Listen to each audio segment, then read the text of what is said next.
Good morning. Hope you're all keeping well. Warm greetings from the KPMG team in Oman. I am Ashok Hariharan and I will be moderating today's webinar focusing on the power and utility sector. This is our ninth focused webinar this month. Before I continue further, a few administrative matters. You may key in your questions through the Q&A tab, which will be seen only by the panelists. You can also send your questions through the normal chat box, which everybody can view. We will address your questions during the Q&A session. Please do not wait for the presentation to end to post your questions. After the webinar, please take a minute to complete the feedback survey.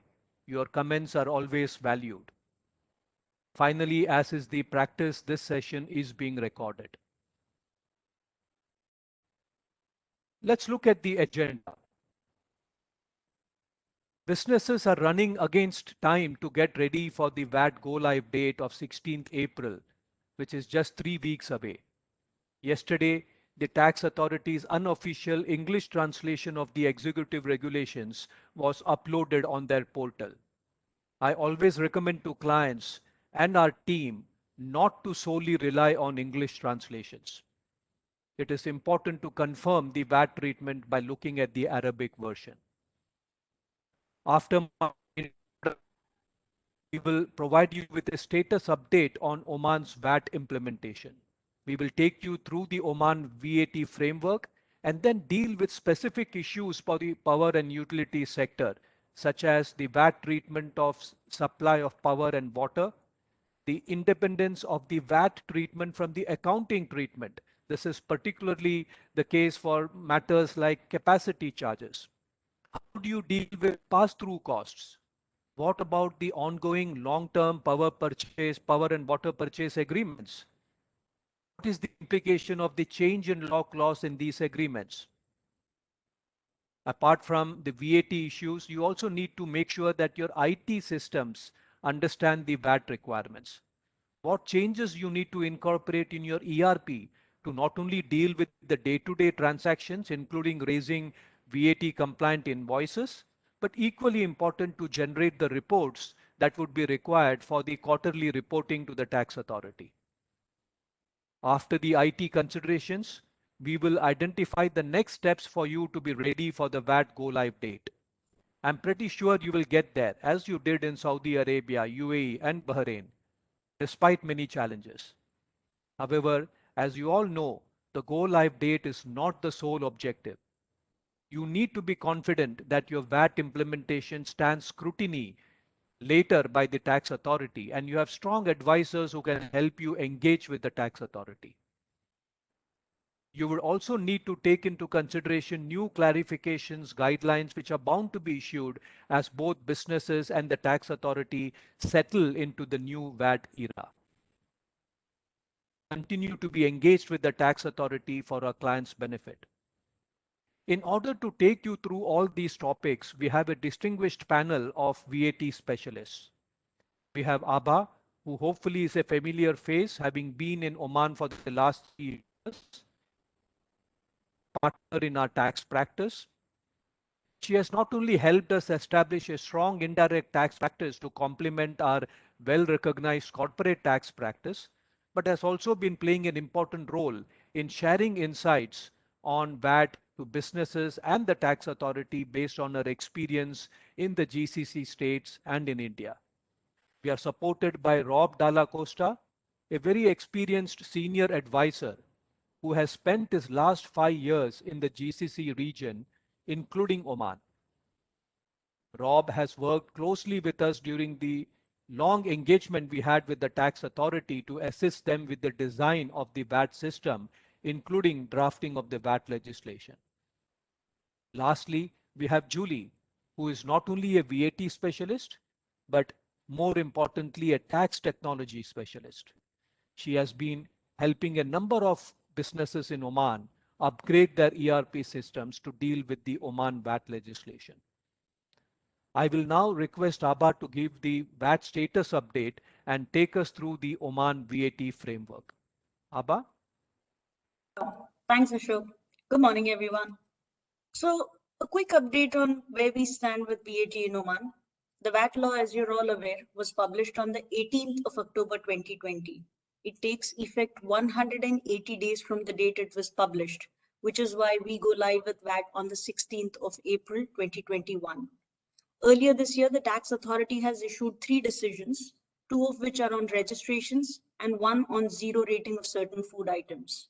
If you look at the registration decisions, one sets out the monetary threshold for mandatory and voluntary registrations. So mandatory registrations for businesses with supplies in excess of 38,500 Omani Riyals per annum, voluntary registrations for businesses with supplies or expenses in excess of 19,250 Omani Riyals per annum. The other decision on registration staggers the registration as well as go live. So Oman VAT implementation is quite similar to Bahrain in the sense that it's phased, but the monetary threshold prescribed in Oman is different from Bahrain. Businesses with supplies of excess of 1 million Omani Riyals must register with effect from 16th April 2021. Businesses with annual supplies in excess of half a million, but up to a million from 1st July 2021, quarter of a million to half a million from 1st of October 2021, and 38,500 Omani Riyals to quarter of a million from 1st April 2022. Businesses that are eligible for voluntary registrations can apply at any point in time. If you look at the process or the procedure set out by the tax authority, there is a difference in the application process for resident businesses with commercial registrations, resident businesses without commercial registrations, and non-resident businesses. The monetary threshold does not apply for non-resident businesses that are liable for registration in Oman. Now, while the tax authority has launched the registration portal with effect from 1st of February, and that was supposed to stay open till the 15th of March for businesses to register effective 16th April, the portal has been kept open. Businesses are still allowed to register if they haven't in time. The only question that the tax authority hasn't formally responded to is whether businesses that register after the 15th of March would be subject to any penalties for delay in obtaining registration. Based on the discussions we've had with the tax authority, we understand that they do not intend to charge or impose penalties, but no formal decision to that effect has been issued. The tax portal also allows businesses to register as tax group. The criteria which is being applied is common shareholding or management and control. But in order to create a tax group, all members of the tax group must first be registered independently. While the law sets out the framework, as I say, the devil lies in the detail. And as Ashok mentioned earlier, the much awaited unofficial English translation of the executive regulations was published by the tax authority yesterday. It clarifies a lot of substantive as well as procedural aspects, but there are a few matters which still remain unaddressed. Uh, in order to try and address those, the tax authority is working on general and sector specific guides. Hopefully, these will allow businesses better guidance and clarity in order to implement VAT with better certainty. We're expecting these will follow in the next week or two. Clarity at the moment is also awaited on some of the notification or approval processes. So for instance, in order to request a deferral on payment of import VAT, you need to make an application. Or for simplified billing, you need to make an application, which needs to be approved by the tax authority. The application form, the application process are currently awaited. So this is the gist of where we are at this point in time. Now on to the Oman VAT framework. How will it operate once it's implemented from 16th of April? Let's start with what is VAT. VAT, as the name goes, is value added tax imposed on the value added in each leg of the supply chain. It's an indirect tax, so it's intended to be borne by the ultimate customer. The business is only playing an intermediary, collecting and paying tax to the tax authority. It's not supposed to be a cost on the business, but in certain instances, let's say the business is making exempt supplies, it may become a cost to business, in which case you need to look at your commercials, your pricing, to see how this can be passed on to the ultimate customer. Or in case a business is making taxable supplies, but the contracts don't allow them to recover VAT from the customer. In that case, you may have to look at how commercially that becomes a cost to you and the work around that. Now, VAT is not a new concept. It's been around since the 1950s when it was first introduced in Europe. It was intended to substitute a lot of retail taxes that existed at that point in time. In the GCC, it's fairly new.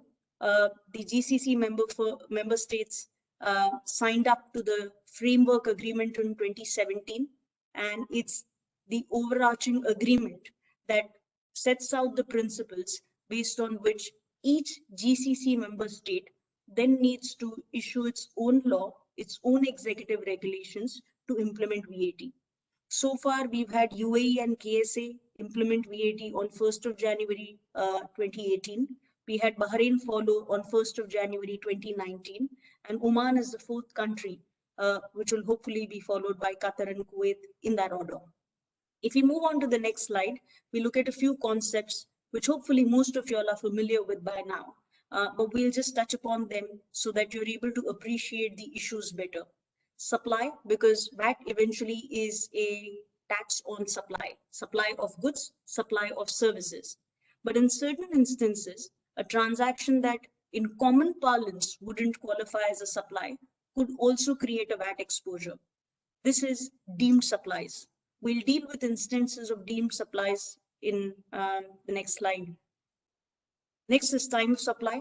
Important to understand when your VAT obligation arises so that you're able to discharge your VAT obligations in time. Place of supply, to understand which jurisdiction has the right to charge tax. Value of supply, so you know what value you need to charge VAT on. If you look at the Oman VAT legislation, it allows you as a business to exclude certain recoveries from your taxable value, but there are conditions attached to it. It also requires you to add on certain recoveries into the taxable value, which perhaps may or may not be towards the supply. You need to understand what these additions are. In case of imports, you need to look at what the customs value is. In case of related party transactions, you may need to benchmark your transaction to the market value. So it's important to understand what is the value of supply, because if you don't ascertain the base correctly, you could be underpaying or overpaying VAT, which could have penal consequences. Reverse charge. Now, generally, VAT is a charge which is charged by the supplier onto the recipient. It's the supplier's obligation. But in certain instances, the charge is reversed. It is the recipient who needs to pay VAT under the reverse charge. Generally, import of services. And we'll talk about this later and how it applies in the context of powers and utilities sector. Input tax, important. It's the cog that keeps the wheel running, because without the input tax recovery mechanism, it won't be a value-added tax. We'll see the conditions around recovery of input tax in the slides that follow. So if we move on to the next slide, let's look at the different types of supplies. These are the basic types. Standard rated, where if you look at all these examples from the supplier's point of view, in case of standard rated supplies, the supplier charges the customer VAT at the standard rate. Oman is expected to continue with the 5% rate for some time, which is the standard rate. Now, because the supplier is charging a VAT onto the customer, the supplier is also eligible to recover the VAT that is incurred on the purchases. In this case, the 5 riyals that you see.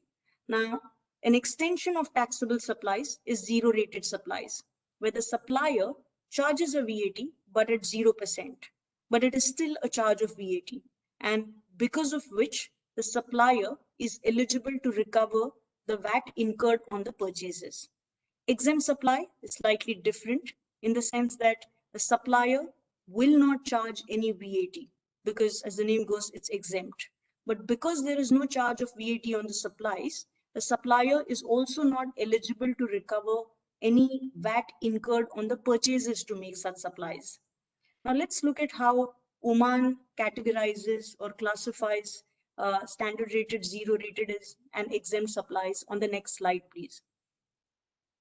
If we look at the Oman VAT legislation, there's exemption provided for financial services, local passenger transport, and a few other sectors, which means that in these cases, the supplier will not charge a VAT and any VAT incurred on the purchases will become a cost to them.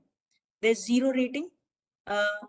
What we look at when we look at the sector, one of the questions that I've always been asked is, in case of water plants, would the water that is supplied by the plant qualify as a food item that is eligible for zero rating? And Rob will deal with this when he looks at the peculiarities in the sector and the issues in the sector. But zero rating is available to certain sectors when supplies are made within Oman, supplies are made outside Oman. You need to assess whether any of your supplies fall within these categories. There's also a suspension which is extended in a few instances. When you import goods which are under a customs suspension, they also are eligible for a VAT suspension. But a customs suspension is not the same as a customs exemption. These are two different matters. There's also a suspension which is extended when goods or services are supplied to, from, and between special zones.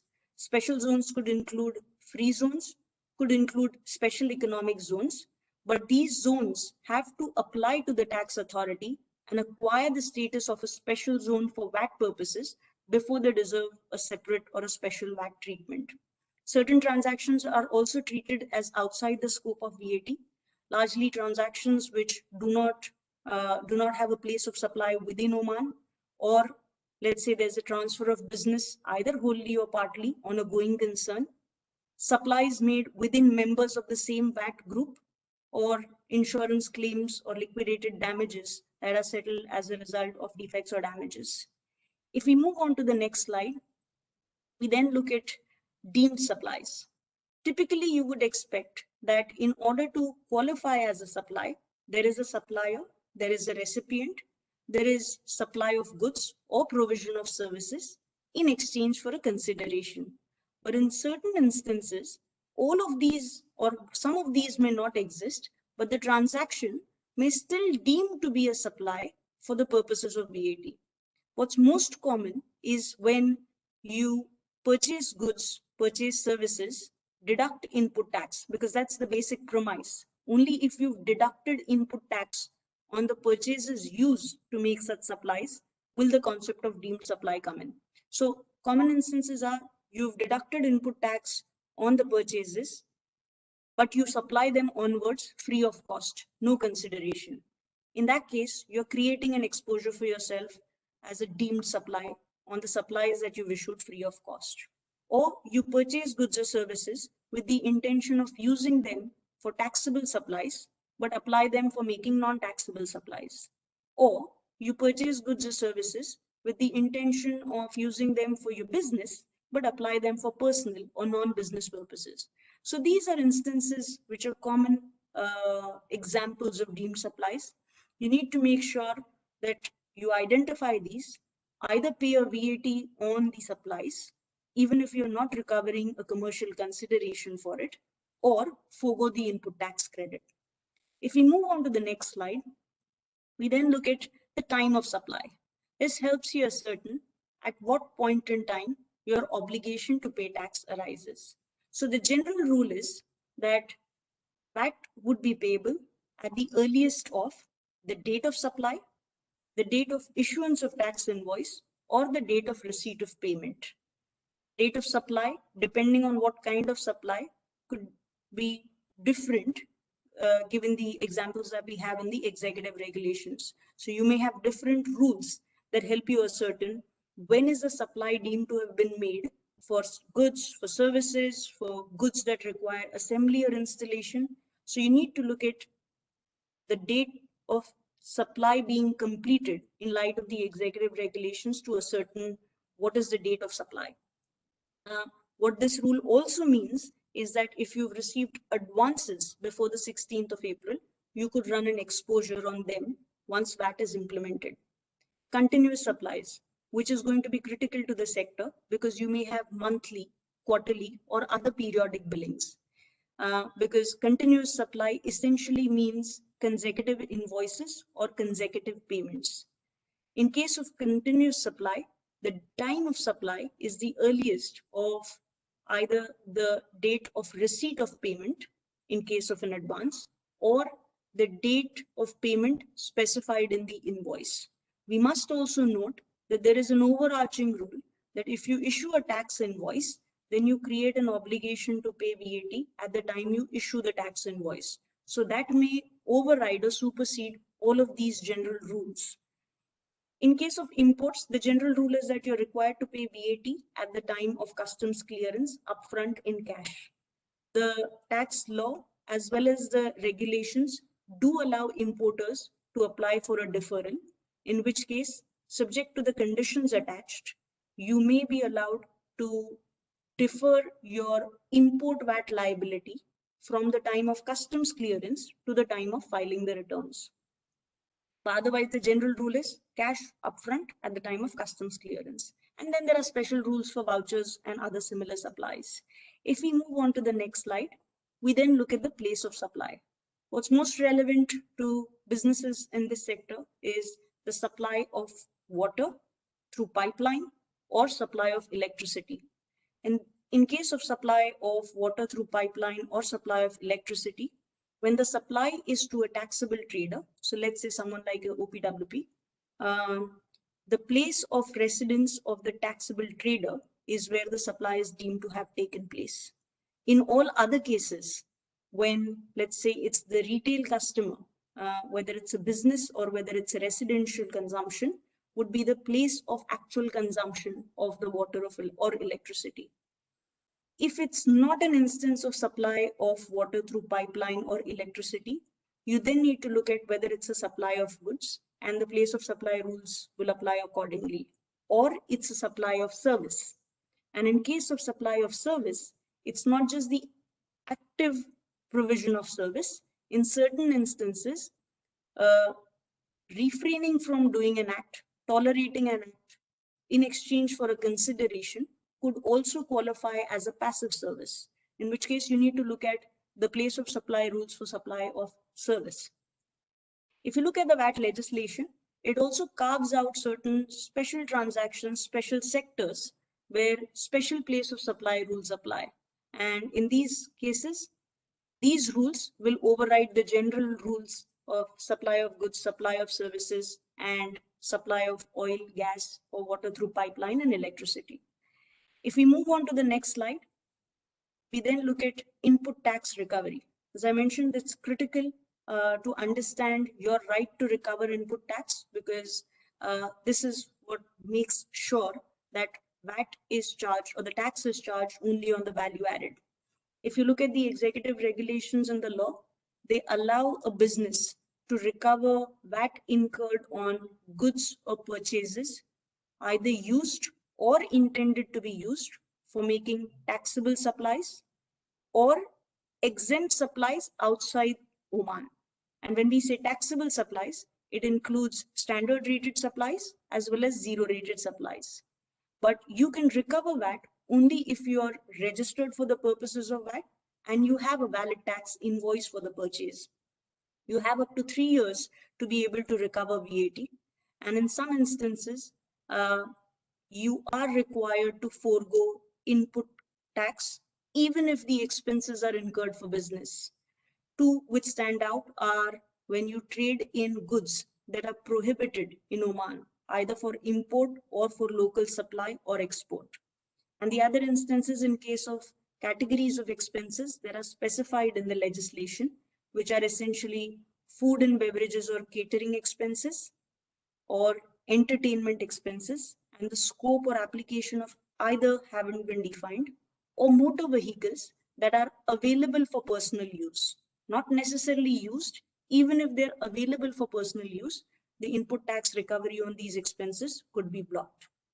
The only exception is if you're going to use these to make supplies of these onwards. So if you're a trader in these goods or services, in some cases, you need to adjust the input tax, typically where there's a bad debt adjustment or where there is a credit note that is issued to you by your vendor.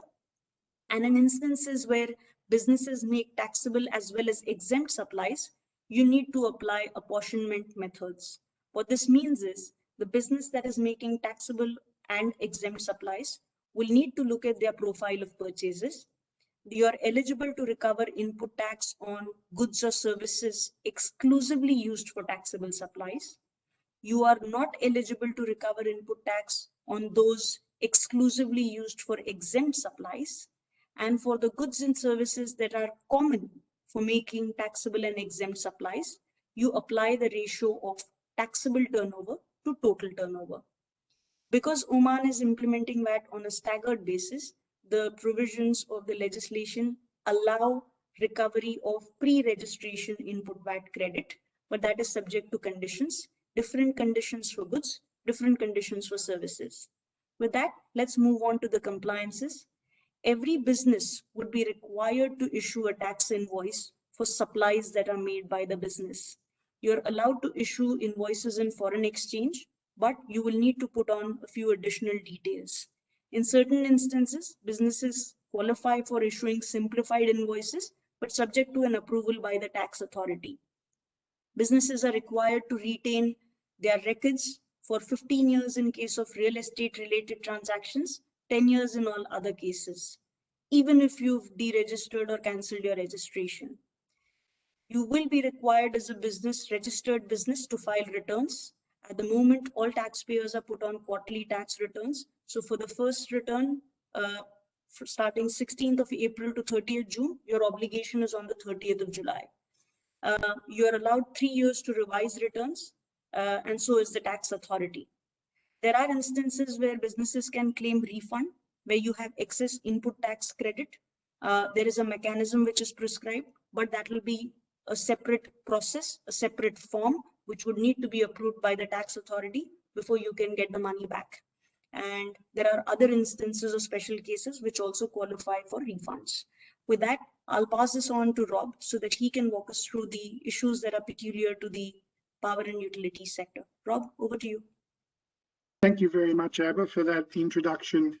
So I'm going to be touching on some of the key issues, questions that you should be asking yourself as you prepare for the VAT's introduction, which is only weeks away. So these are general observations, and obviously you should review how these might apply to your specific circumstances. But there's a list of items here, a few of which Ashok mentioned at the introduction. So let's start with the VAT treatment of water and power. Firstly, as Abba mentioned, the VAT treatment tends to differ a little bit whether you're supplying services or goods. So what is water and power supplies? Water and all forms of energy are defined as goods for VAT purposes. So when you're looking at the VAT treatment, you treat water, power supplies as a supply of goods. Now, Article 51 of the law zero rates the supply of oil, oil derivatives, and natural gas. And with the regulations that came out a few days ago, that zero rating is actually being restricted to where these supplies are related to the primary and middle activities, and the parties are registered with the Ministry of Energy and Minerals, and it excludes any final distribution to the end consumer. But in any event, the important thing here is that it does not include water and power. So we expect that to be 5%. However, as Abba mentioned, there is a list of food items which are to be zero rated. And this does include water, and it refers to HSC code 91 and 92, which cover artificial mineral water and ordinary natural water. So it sort of remains to be clarified as to whether this zero rating would also be extended to water where we're dealing with commercial quantities through pipes. We would generally expect that that's not going to be the case, that this list of food items is exactly that. It's water that is provided in relation to consumption of food. So it may not extend to commercial quantities through pipelines, but that remains to be seen. We look at the next point, VAT and capacity charges. So we know it's common practice when you're charging for supply of water or power to sometimes break up the charge into quite a number of different components, and including one that's often identified as a capacity charge. And we understand that capacity charge often relates to the cost of finance or project or recovering costs for the project. And often when it comes to your own accounting records or accounting purposes, it's often classified as an interest or a finance cost. But really, from a VAT perspective, it is just one cost component that goes into calculating the price for your underlying supply of the water or power. And therefore, we'd expect it to have exactly the same treatment. In other words, you are making a supply of power and water. This is just one of the inputs, and that should all be taxable. The reason we're making this point is that if in fact it was considered as a charge for interest or a finance cost, then conceivably it could fall into the definition of financial supplies, which would actually be exempt. So then you would be making an exempt supply. And really, from a commercial perspective, you don't want to be making an exempt supply because, as Abba mentioned, if you make exempt supplies, there'll be some denial of credit. So in fact, commercially, it's better if it's all treated as a taxable supply.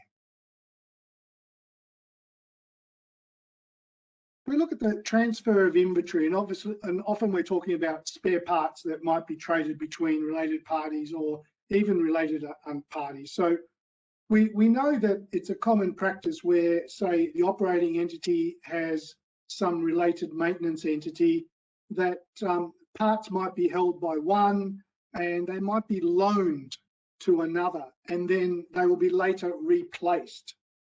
So we're not actually selling, there's no charge being made between the entities for this loaning of spare parts or equipment.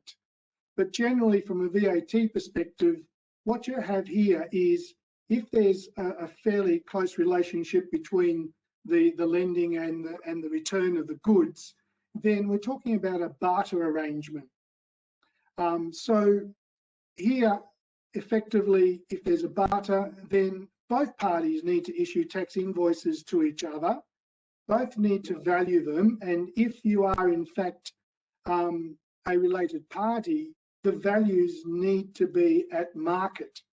But if it's not a related party, then you can just agree on the value for these exchanges. If there is just a loan and there's really not a great deal of prospect that the goods will ever be returned, then potentially you've triggered a deemed supply and you still need to issue a tax invoice. You are providing some business assets for no consideration, and that can potentially trigger a deemed supply. So we're looking at either a barter arrangement or a deemed supply arrangement, depending on the particular contractual arrangements that people might have in place. The import VAT deferral scheme is something that may well be of particular importance, because we understand that most parts that's used in the construction or the repair or the maintenance of an operating plant are imported, either from parties in Dubai or further afield.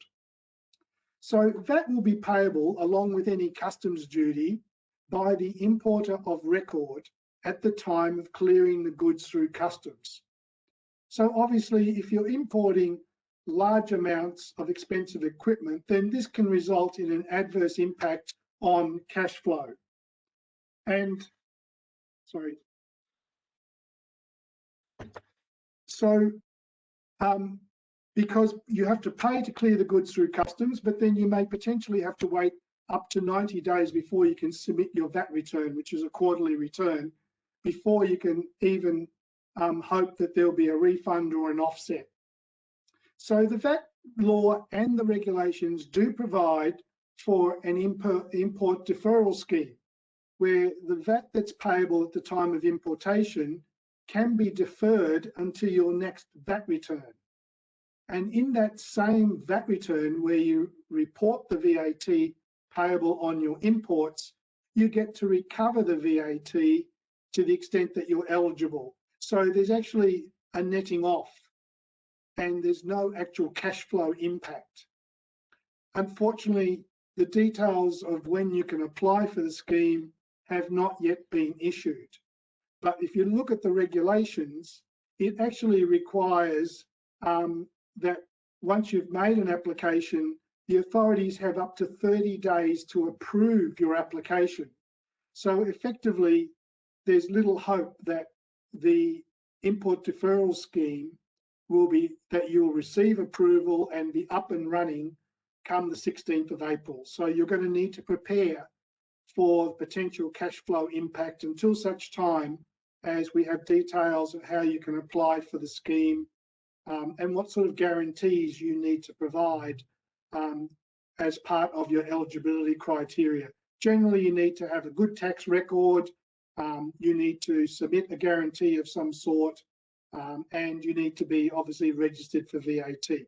So remains to be seen, but the scheme is there, so you need to keep your eye out for when that scheme might be available, because it could bring significant cash flow advantages to your operations. Abba sort of mentioned a little bit about the effective date being the 16th of April 2021. So it's unfortunately mid-month. So that can present a challenge when it comes to VAT reporting and invoicing. So you effectively can try to identify the supplies that you're making before the 16th of April, and you can issue an invoice for the period, and then you can issue another a tax invoice for the balance at the end of the month, covering the supplies you make after the 16th of April, which will be subject to VAT at 5%. But of course, this also all assumes that you can contractually do that. Some of the contracts I've seen only provide for invoicing at the end of the month. So you may need to negotiate something with your customer as to whether you can issue 2 invoices for the month of April. And of course, you need to see whether your accounting system, your IT system, will allow for you to issue 2 invoices. Alternatively, of course, you could just issue a tax invoice at the end of the month, but you will need to split up, identify those supplies made pre-16 April on which there will be no VAT payable, and then on the balance there will be VAT applied. Now, another issue that's come up is the potential for mismatching between your reporting of revenue in your accounts and what's being reported in your VAT return. So if you want to avoid a mismatch between what's reported in the accounts and the VAT return, then you could always account for the VAT in the earlier month. So as a general rule, you have to account for VAT when the earlier of invoicing, receipt of payment, or having made the supply. So if you've made the supply during the month, then potentially it can trigger a liability at that time. So you can always pay VAT in advance. So you could pay in the same month that you record the revenue for your accounting purposes. The authorities are not likely to punish you for paying VAT in advance. They will, however, punish you if you make the payment in a later tax period. If we look at pass-through costs, fuel and water, I sort of touched on this when I was discussing the capacity charges. Namely, it's not uncommon for in the industry to see suppliers breaking up the charges into various components. So sometimes we'll see that where the costs have been incurred, whether they're for fuel or for water, and they're being used in your business to make your underlying supply of the electricity or power then just invoicing these things separately will not mean that you can treat them differently for VAT purposes. And obviously, you'd only be considering this if, for example, water or fuel was to be zero rated. But as we've seen, unless the fuel is part of a primary or intermediary supply between registered parties with the relevant ministry, it'll be taxable at 5% in any case. So there's no advantage in trying to break it up and then pass it on as if it's a zero rated supply. You're just making a single supply, and if it's taxable, then so too are all the components that go into making that supply.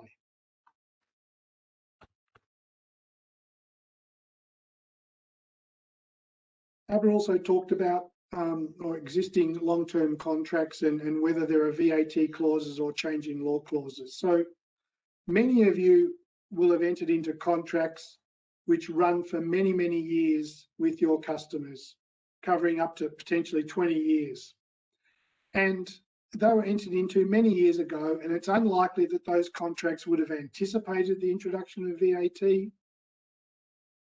So if there's no VAT clause to enable you to pass on the VAT, then the law deems the price to be inclusive of VAT. So in that case, the VAT will become a cost to you as the supplier. However, in the contracts that I've seen, there appear to be a change in law clause, which would at least allow you to start discussions with your customer to agree on and change the price. Even if there is no change in law clause, you should be in discussions with your customer. Your customer is often a government entity, and so you should be discussing with them how to proceed after the 16th of April, where you and the government are both registered for VAT. Then the VAT should not be a real cost to the government. If it's registered, it should be able to recover the VAT as an input credit. The only uncertainty is at this stage, there's no indication that, at this stage, there's no indication in the law that government is to be excluded from that registration. So we would expect that they would be registered for VAT. Obviously, if they're not required to be, as I said, it's unlikely to be the case because there's nothing in the law that carves them out, then obviously they might push back on you trying to push through a cost increase by the way of a VAT. If we look at vendor selection, so generally, given the low mandatory registration threshold, you would expect that if not all, most of your suppliers would be required to be registered for VAT. So it wouldn't be an issue. The mandatory registration threshold's only 38,500 riyals annually. However, with the staggered registration, which is based on turnover, it's possible now that some of your suppliers may not need to register and their registration will not be effective until sometime next year. So you may well be dealing with some suppliers who are not yet registered and are not required to be for quite some time. What you need to be aware of is that if the vendor is not VAT registered, then as was pointed out in the exempt example that ABBA went through, it means that they will not be able to recover the VAT on their business inputs. So effectively, their cost base is going to increase for VAT purposes. And they'll be looking to pass that cost on to you.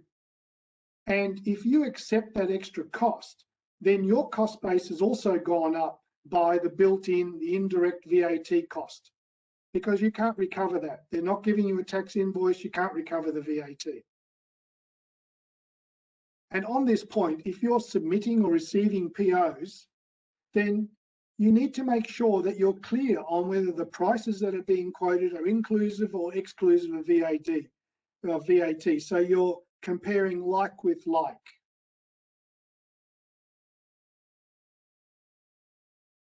There's another issue that you need to be careful of that we've seen. It's not uncommon to have, say, the operating entity importing the parts on behalf of the maintenance entity. So import VAT is recoverable by the importer of record, not necessarily the owner if they're different. So, however, the importer of record can only recover the VAT, the import VAT, if the goods are for its taxable activities, if it's going to use the goods in its taxable activities. In this case, the authorities could argue that it's for the operator's use, and so you can't recover it.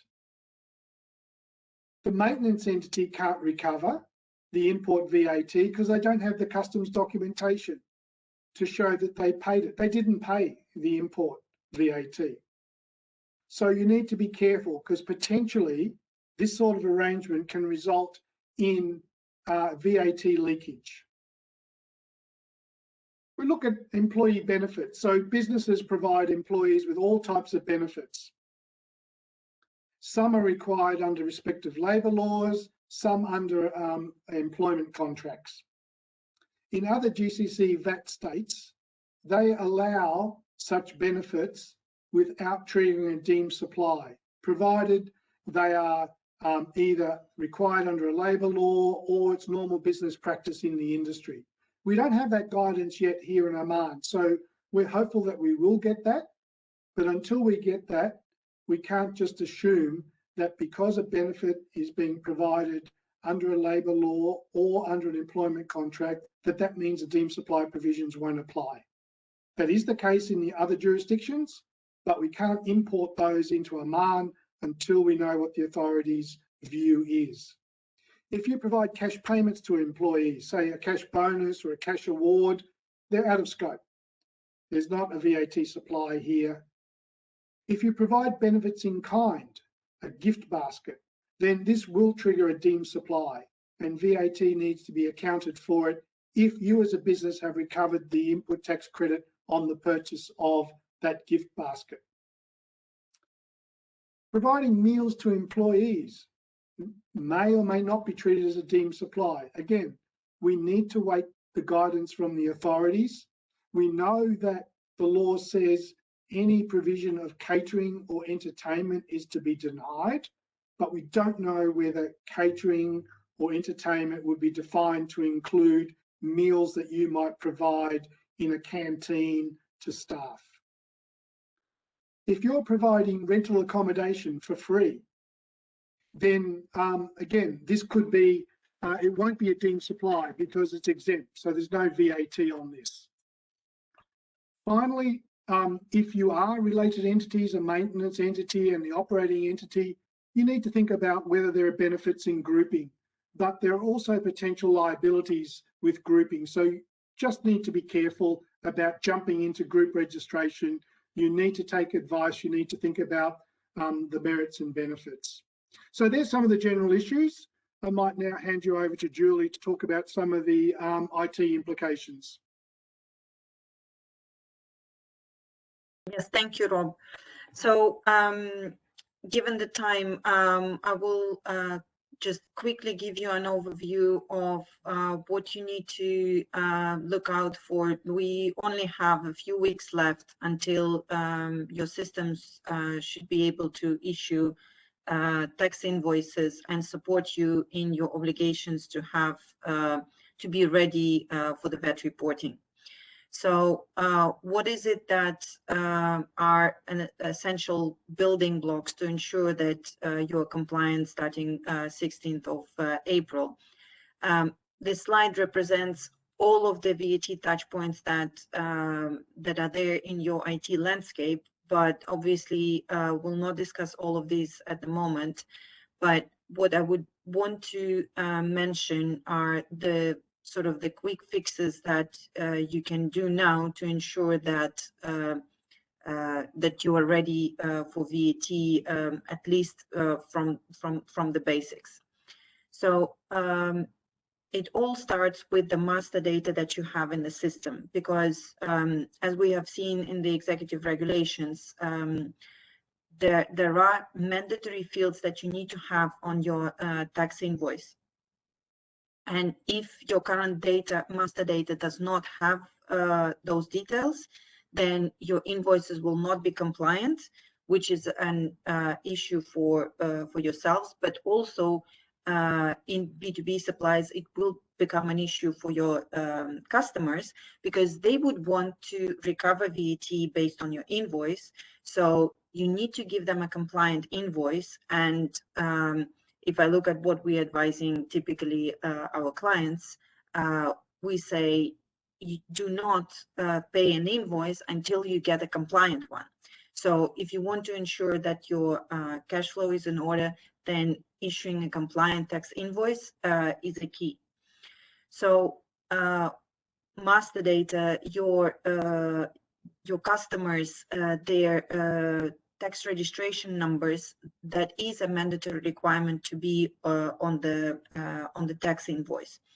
And in Oman specifically, even if you are already operating in jurisdictions like Saudi or UAE, you already know that you can manage the tax registration numbers of your customers. But Oman has a rather complex structure of the VAT number, and that might pose some challenges to your systems, because the number in Oman is alphanumeric. So you would need to be able to capture not just the digits, but also ensure that it starts with OM and the last digit is either a number or a character. So that is definitely something to look at from the system perspective. Another important point is to make sure that you have different products defined in your system, because depending on whether something is a good or a service, the treatment may differ either on the sales or on the purchase side, and therefore to make sure that you can actually use at least even basics of the tax determination logic in your system, that information needs to be there. Because your master data, that is what allows you to utilize the tax determination logic, because VAT requires different components of the transaction to be taken into consideration to say what is the VAT treatment. So it can be the country of your supplier, country of your customer, the type of goods or services that is being provided. All of that together will determine what is the outcome. In terms of tax determination logic, what is essential to have there is a set of tax codes, which are basically the outcomes of the tax determination logic. And the more tax codes, the more granular your tax codes register is, the easier it will be for you to manage your tax reporting. Because we are going live with VAT on the 16th of April, but we don't know how the VAT return will look like. And my personal bet is that we'll probably see the VAT return form not earlier than June of this year. This is based on my experience in other countries. Typically, you see the VAT return just about a month before you actually need to do your first reporting. And given in Oman, the reporting is quarterly, the first returns will need to be submitted in July. So hence my bet is on June. But given that we don't know how the report will look like, you need to have granular tax code system to make sure that however granular the tax report will be, you will have all the different possibilities already in your system to simply populate the return. If the return will be very simple with just a few boxes, then potentially you take number of tax codes from your system and put them all together into one box. This is much easier rather than working from one tax code and trying to separate different transactions into different boxes of your VAT report. So with that, I'm passing it back to Abba just to talk about next steps and then move on to Q&A. Sure. Thanks, Julie. I'll make this quick. The message is consistent. VAT impacts all facets of your business. It's not just a finance project, it's a transformation project for business. So everyone needs to assume collective responsibility. You've got only 22 days left for go live. So with that, you need to prioritize the mission critical items. On the next slide, we've set out some of them which you need to address between now and the 16th. Registration obligations, understand options, weigh your pros and cons, register in time, assess the transaction level impact for each independent supply, no netting off. If you're eligible for exceptions or exemptions, look at whether you need to make a special application and apply. If you have contracts which are long-term entered before or on 16th of April, make sure you have VAT recovery clauses so that the VAT doesn't become a cost to you. IT needs to be configured and tested and have a cutover strategy in place. Transitioning to VAT generally is difficult. In the middle of the month is only going to make it more complex. And make sure you train your staff so they understand how business is going to be impacted, and at the same time educate your customers as well as vendors, because you have vested interest either in recovery of VAT or in making sure that you recover the input VAT. So all of this needs to be done before the 16th of April. And 16th of April is not the end, it's just the beginning. That's when the compliance clock starts ticking. You will have clarifications come from the tax authority even after the 16th. You may have to revisit the positions you've taken, reconfigure the systems that you've already put in place. Stay agile. With that, I think we can move on to the Q&A. Thank you so much to everyone who's presented on the webinar today. Thank you, Abba. We have a number of questions. We will try and address those which are sector specific. There are other questions which probably we can tackle a little later, not today. Abba, if I could start with you, what is the treatment for any subsidies or grants that may be received from the government? So if you look at the valuation rules, subsidies or grants from governments are excluded from the taxable value. But I think what businesses need to be conscious about is that they don't assume every subsidy or grant is outside the scope. Look at the nature of the subsidy.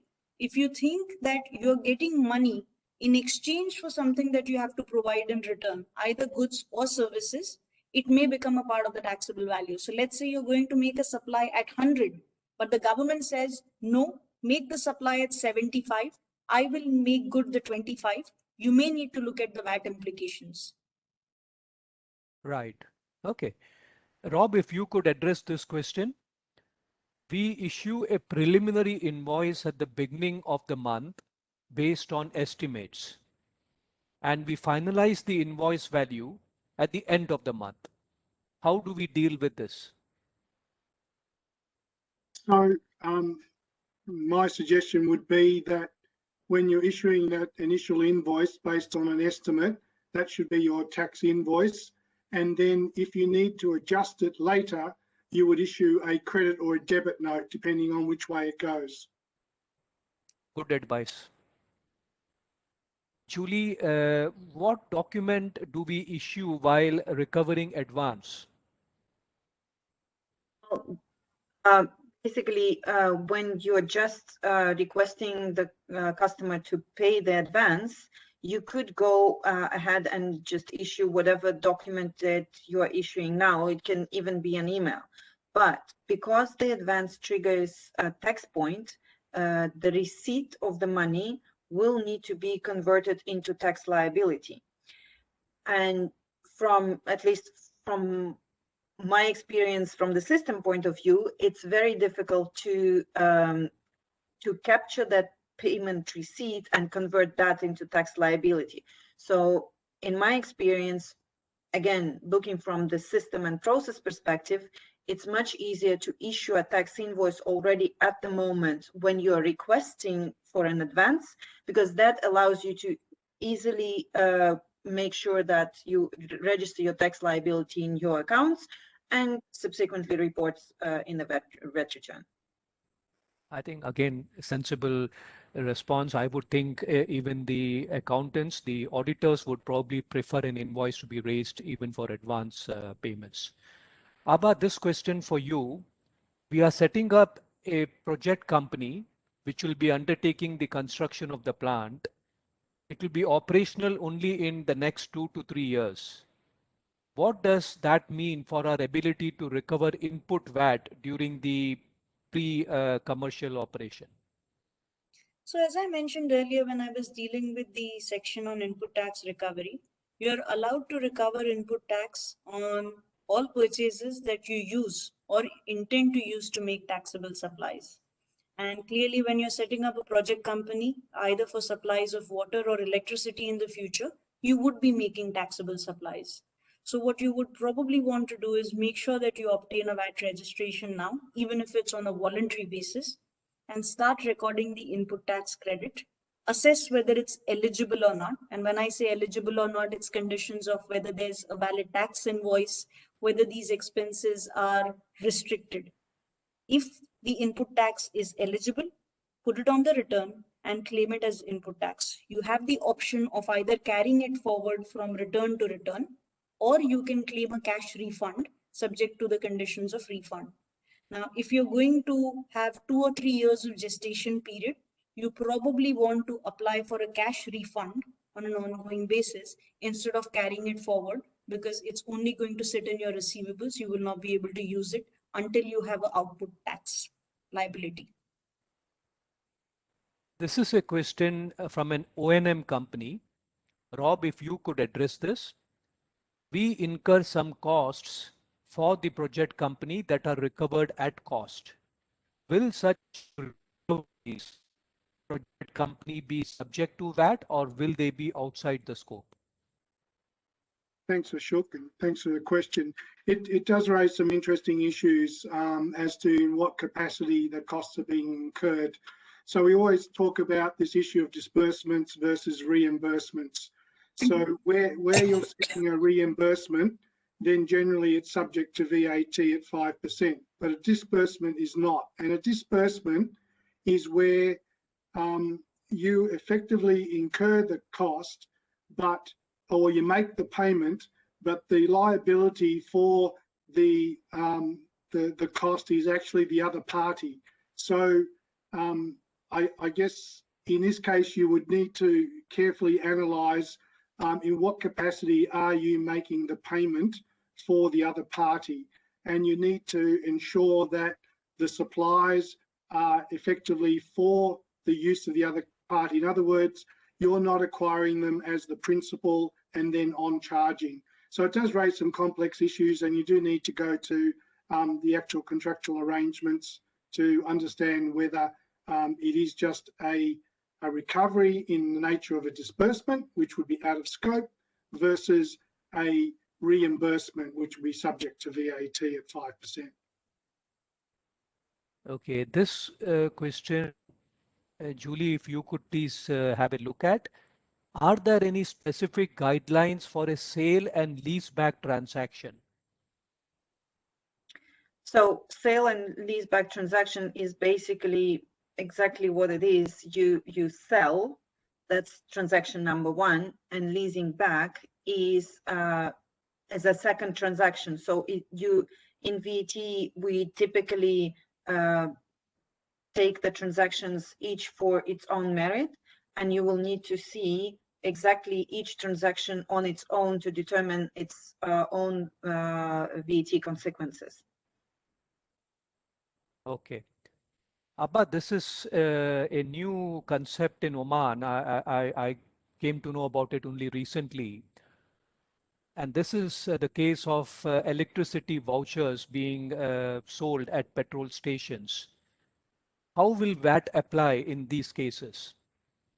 I think I was introduced to the concept 3 years ago when I moved into this apartment. So yes, I understand fully what you mean.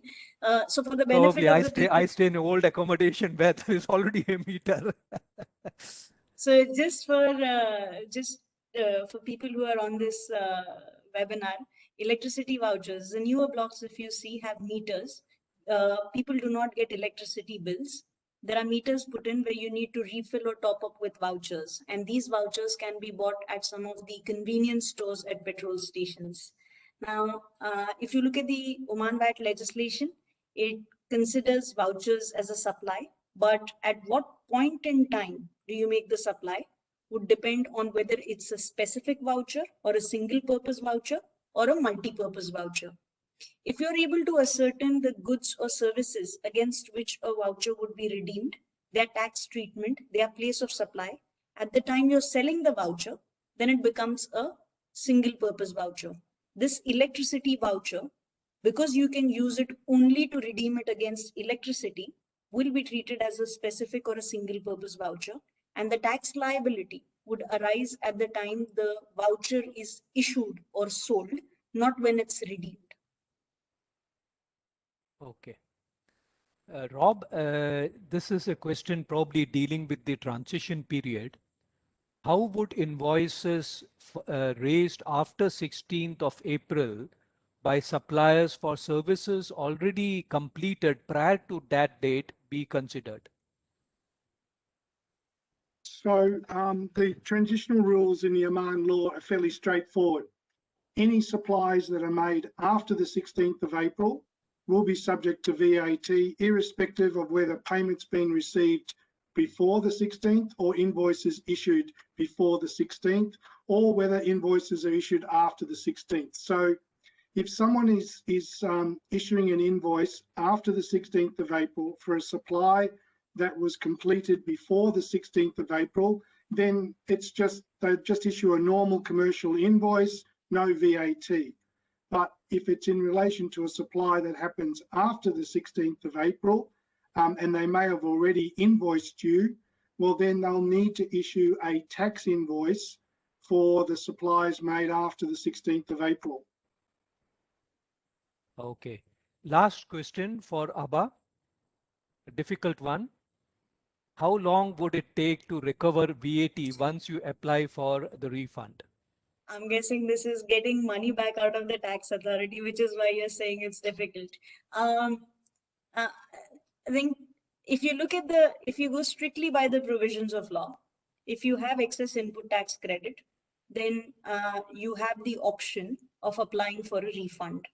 That application at the earliest can be made with your tax return, and at the latest, or it can be made with your tax return or by the first tax period of the next tax year, right? So those are the time limits for applying for a refund. Now, the legislation, the executive regulations also stipulate certain timelines within which the tax authority is supposed to decide on your application and make disbursals. Currently, it says that the tax authority should decide on the admission of your refund application within 1 month of it being applied for. What we don't know is that whether that is the timeline for admitting the application or whether it's the timeline for deciding whether a refund would be allowed or not.